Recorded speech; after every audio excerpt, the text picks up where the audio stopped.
If you asked me what my favorite colored pencil of all time is, it's this one. I've rebought this particular shade, Terracotta, 4 times by now. I love it for portrait sketches, for line art of landscapes. It adds a beautiful warmth to any drawing, and the pencil is so soft it can create gorgeous textures on any kind of paper I've used it on. I especially love it on its own though, for studies of all kinds, as you can see here. Though I've also combined and mixed it with other materials over these many years. It layers beautifully, going from a barely there warm tone to a deep, intense red ochre. There's something classically beautiful about this shade, but also about the softness to everything I draw with it. Similarly, I also have the Venetian red and Chinese white from the same colored pencil line, as well as the shade chocolate, though I can't find it at the moment. Those 4 shades are the ones available as open stock. Venetian red shows up in a lot of my portrait sketches as well, for darker, less vibrant shading, and the Chinese white is my favorite white colored pencil to layer over other mixed media, as it's incredibly opaque. And since I can't find the chocolate shade, isn't that a great reason to start looking into getting even more colors?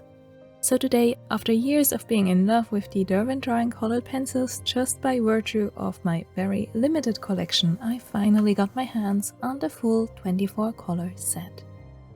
If anyone can educate me as to why my open stock colored pencils bought at a tiny art shop here in South Korea don't have the color foil detail at the end, please help. Was there a redesign that happened years ago, and my art shop still has old stock left over? The pencils overall feel the exact same though. These are wax-based and have a thicker pencil lead than most colored pencils out there. A 5mm core in an 8mm wooden pencil. To compare, the Garandage Luminance, which also feel quite heavy, are also 8mm wooden pencils but with only 3.8mm cores. Or the Prismacolor pencils have a core of 3mm, and you can really feel that difference. Not that one is better or worse, but it really depends on what you prefer, the style you draw in. In case you're new to my channel, I don't really color with colored pencils. I mostly use them for sketches and in mixed media, so the chunky, soft feel of the Derwent Drawing is very much up my alley. 24 colors doesn't sound like all that much, so we'll see with some color swatches how this selection holds up. A quick note on lightfastness.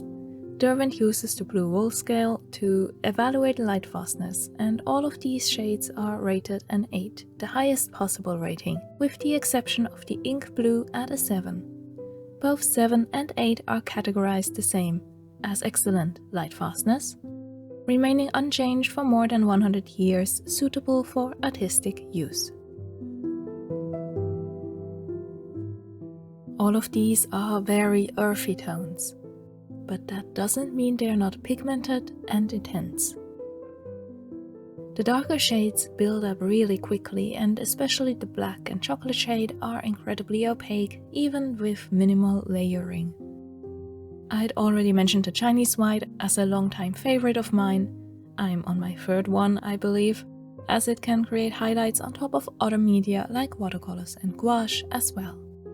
The earthy colors would of course suggest that these are for landscapes, which the illustration on the packaging also reinforces, but all of the warm tones, including my beloved terracotta, are what I look for in portrait sketches as well.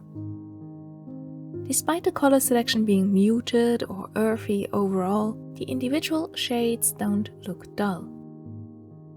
I also did some quick comparison swatches between my old terracotta and old Venetian red and the new one, and I don't really see any difference or feel any difference in texture either.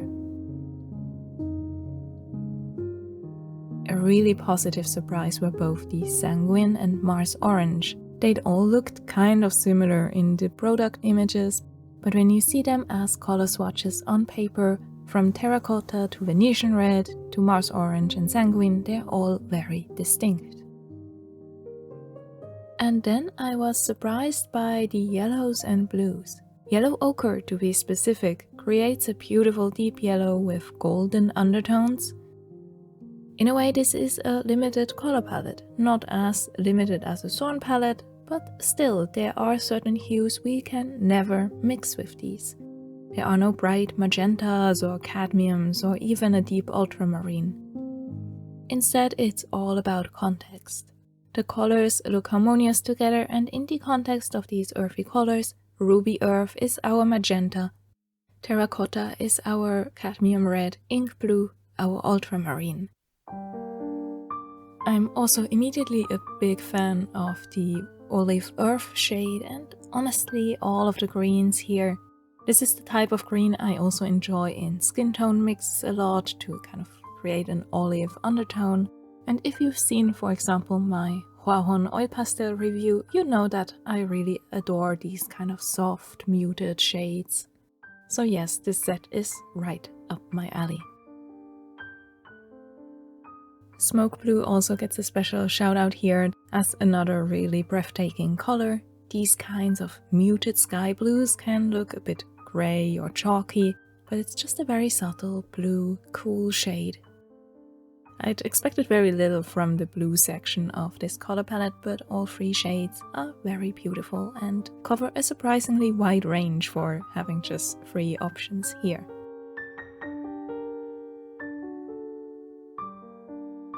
Texture is always really hard to showcase in videos. I can't really capture something tactile on camera, but I'm doing my best. Here with these very soft color swatches, showing you how these build up.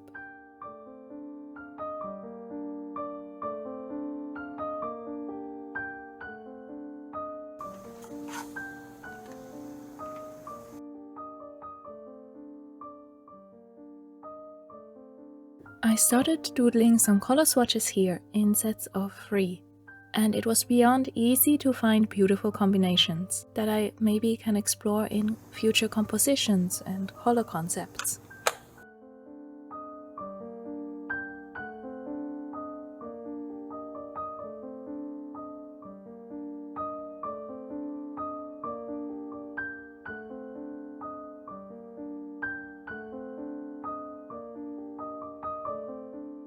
So let's do exactly that with some tiny master studies.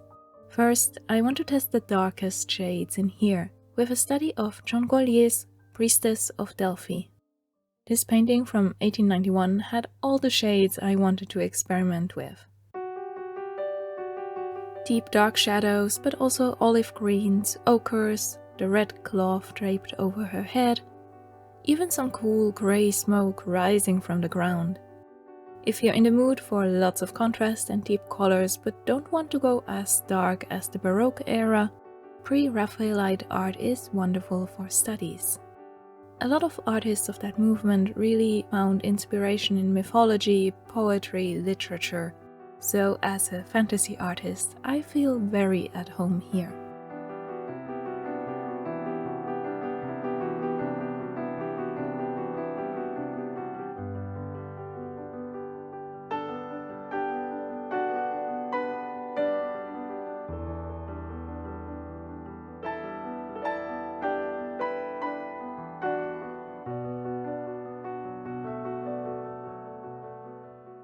I'd mentioned in the beginning that these are quite chunky pencils, and you can probably see that here. I decided not to sharpen them for this entire sketching session, as I remember not really sharpening my terracotta pencil all that often. Just changing the angle of how I hold the pencil usually kind of keeps the tip more or less intact. The pencils, of course, made it a bit hard to really capture details, which is not what I'm looking for here anyway. Master studies, or in this case tiny color studies, are all about just finding simplicity and understanding a composition. So in a way I like the limitation these pencils place here. Though if you do sharpen them, as I've done to the terracotta pencil for many of my portrait studies of course, they can hold the tip really well. They are not so soft as to crumble when you want to draw sharp details.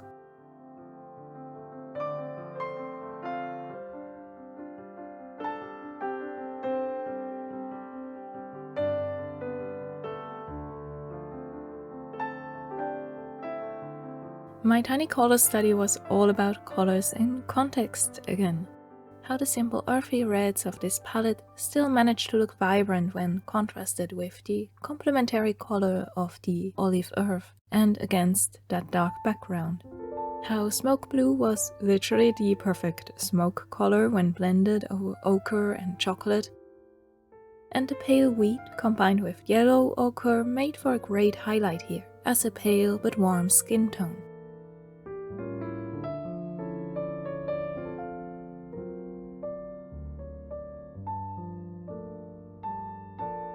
I'm really in love with the smoke blue and kind of ignored the cool grey and warm grey entirely because I was so fascinated with all of these subtle greens and blues that are nearly grey but still have that hint of really pleasant color.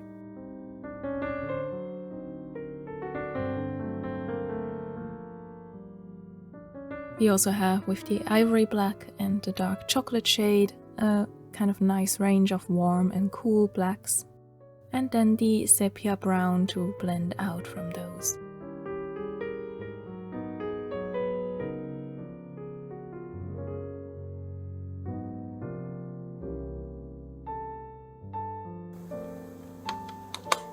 With how buttery soft these pencils are, you can kind of just haphazardly blend over everything and it still turns out fine. There's no scratchiness, no crumbling, and overall they just feel amazing to work with. For the next study, we jump ahead by a decade to 1901 for this painting showing Judith and the Head of Holofernes by Gustav Klimt. This piece is one of the earlier paintings in Gustav Klimt's golden phase, but it already shows a lot of those style elements that we can later see in The Kiss or his portrait of Adele Bloch-Bauer. I love how in this study I got to experiment both with realistic elements, but also those symbolist and Art Nouveau influences. This was also the perfect study for the yellow ochre. It's why I picked it as a reference after falling in love with the shade during my color swatches. And then ink blue and smoke blue were perfect for her clothing and some of those decorative symbolist elements.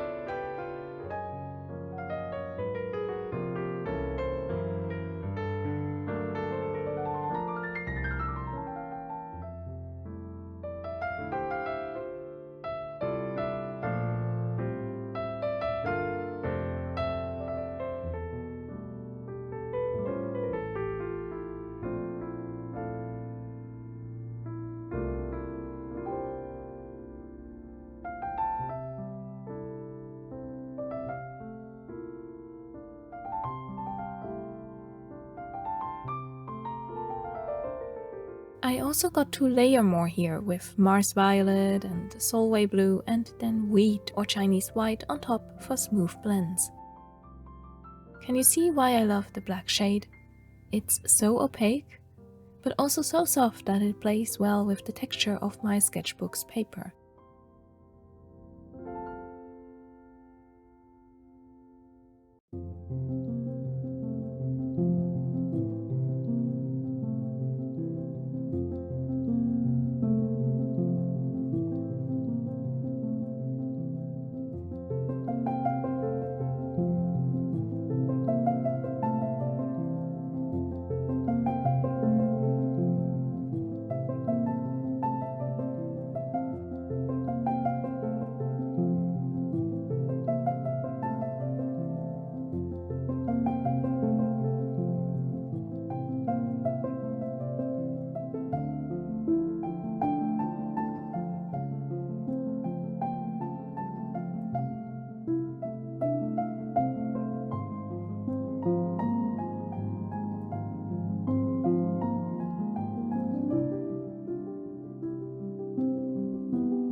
After these 2 studies, I felt that this limited color selection is actually quite complete and wanted to draw a color wheel to see how that looks. We really have an earthy equivalent for all our usual suspects here. And what these studies also showed me more and more, no matter how I combine these 24 shades, they all just seem to look good together. As I love muted color palettes and limited color palettes, these feel like they are made for me. Have you tried the Derwent Drawing? Maybe the full 24 color set or one of the smaller sets? Do you feel like there's anything missing from them, or do you enjoy the limited color palette as I do? Even if you generally prefer more vibrant, complete color palette, maybe to create finished pieces of art, these are still amazing for layering on top, highly opaque as they are. And due to their size and softness can fill large areas very quickly. I've also already experimented with them on top of gouache. That can be trickier than layering colored pencils on top of watercolors, as gouache dries to a chalky finish sitting on top of the paper. But these pencils handle that easily, and I think I'll be using them a lot in my travel sketches in the future. Chinese white and terracotta were already a staple for those anyway. I also traveled with the terracotta in my bag a lot over the years, tossing it around quite a bit. And I found that mine always held up really well, rarely breaking despite how soft the core is. In the meantime, for this study of The Tempest by John William Waterhouse, I was less focused on color and more on texture. In my intro, I had already mentioned that I've used my then limited Derwent Drawing pencils on a whole variety of papers. Those went from completely smooth Bristol to random journal pages or flimsy printer paper to rough watercolor paper. And they seem to work with everything. The Strathmore mixed media sketchbook I'm using here has a vellum surface with a subtle grainy texture that I've been enjoying a lot for gouache. And here I really like the texture these colored pencils emphasize. I kept my pressure very light. I'm trying to hold my pencils with less strain to relax my hands more, and it worked well enough here for the background of this cool blue and brown ocean scene.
I've been really enjoying these kind of themed sketchbook spreads lately when I have free time.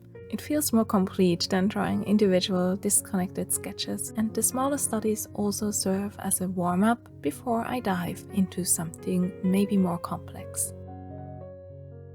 In this case, it's the main sketch of this spread, and I went back to portraits. That's what my terracotta shade had seen the most use for over all these years. As reference, I picked a close-up of Frank Dixie's La Belle Dame sans Merci. I'd previously sketched a study of his painting, The Two Crowns, so it felt good to be back, and so many of his paintings have an intense, glowing warmth to them.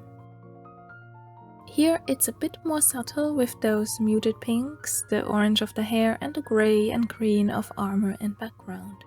The perfect subject for this set of colored pencils.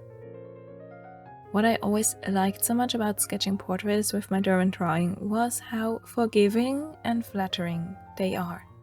especially for line art. Even wobbly, unsure lines look like they were drawn on purpose, so I can just lightly sketch in my guidelines and then draw over them, again with more pressure, slowly until I find the angles of the face and expression I'm looking for. With these I've always avoided using erasers, and while I cleaned up some stray pencil dust earlier with a kneaded eraser just to keep my sketchbook spread clean, I generally like to just go as soft as possible so that I don't need to correct any lines.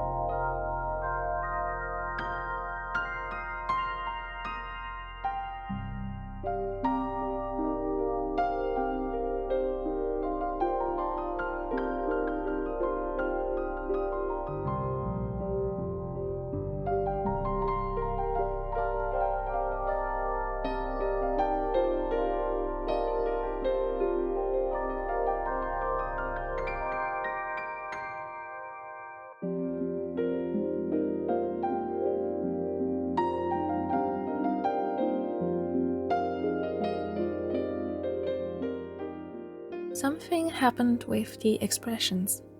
Maybe it's how chunky these pencils are and me not sharpening them at all for this entire sketching session, but I leaned into that and simplified the expressions quite a bit. I really like how the eyes of the knight turned out and his face overall, as this kind of upturned angle usually throws me. So instead of going for realism, I continued in that vein in a more illustrative style than my previous color studies. It feels almost like a storybook, or maybe graphic novel illustration, doesn't it?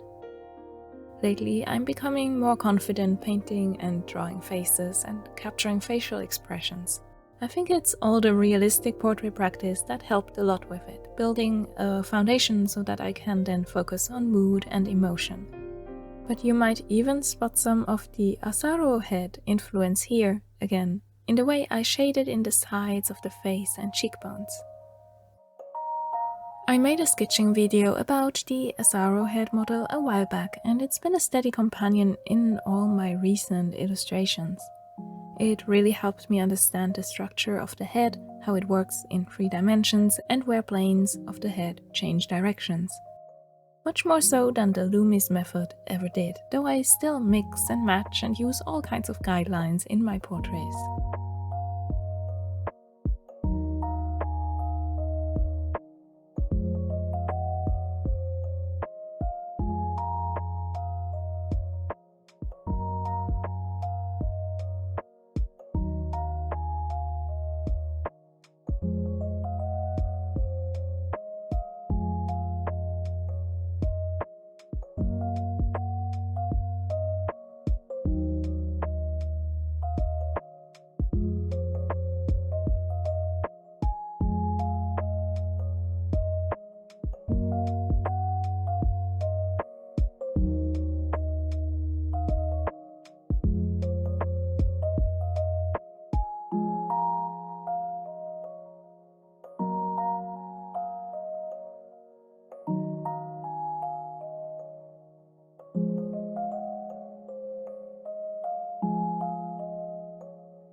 this sketch really turned out to be perfect for the Derwent Drawing colors, as I got to use nearly all of them in one way or another, though I avoided all of those intense dark shades here for a dreamy feel overall. From years of using single open stock pencils for mostly monochrome sketches, I wasn't used to how these would layer and blend yet. But I slowly got more confident here, and especially blending with the Chinese white, never using much pressure, just a light touch, created very smooth, soft skin tones. Though I kept a lot of the hair and background simple, with only 1 or 2 color layers to let the white of the paper shine through. If you enjoy playing with textures in your drawings, I highly recommend these pencils. Soft as they are, the paper texture shows up incredibly well.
As I had some awkward empty space at the bottom of the page, I finished with a quick port based on a piece by Evelyn de Morgan.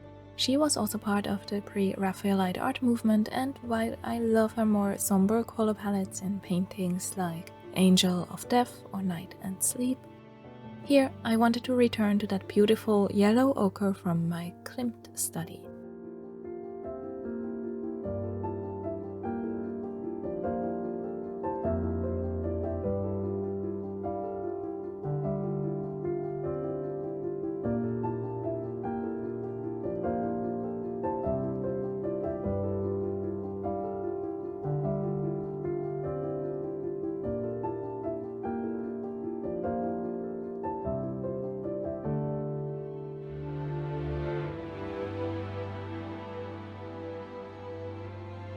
If you ever feel uninspired in your color palettes or maybe overwhelmed by larger color selections, there's something so charming about these 24 shades and how they play off each other.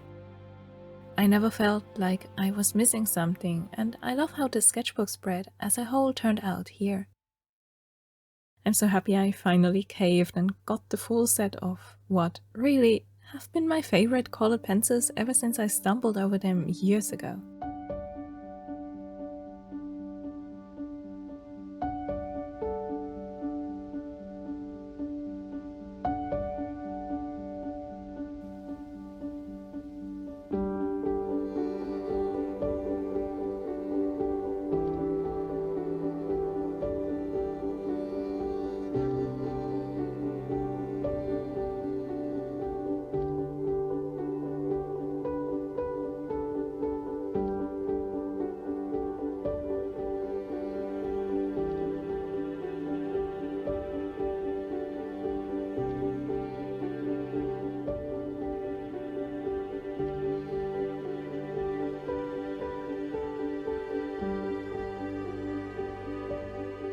More than for the other sketches, here I simplified and resisted blending and mixing in favor of simplified shapes for the background.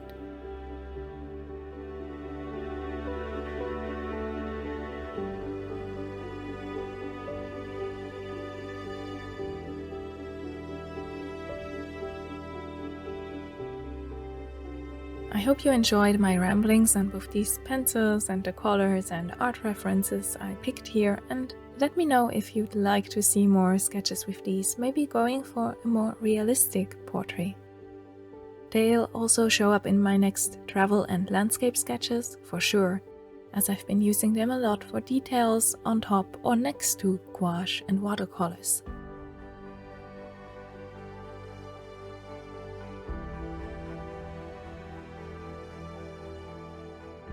Thank you so much for watching.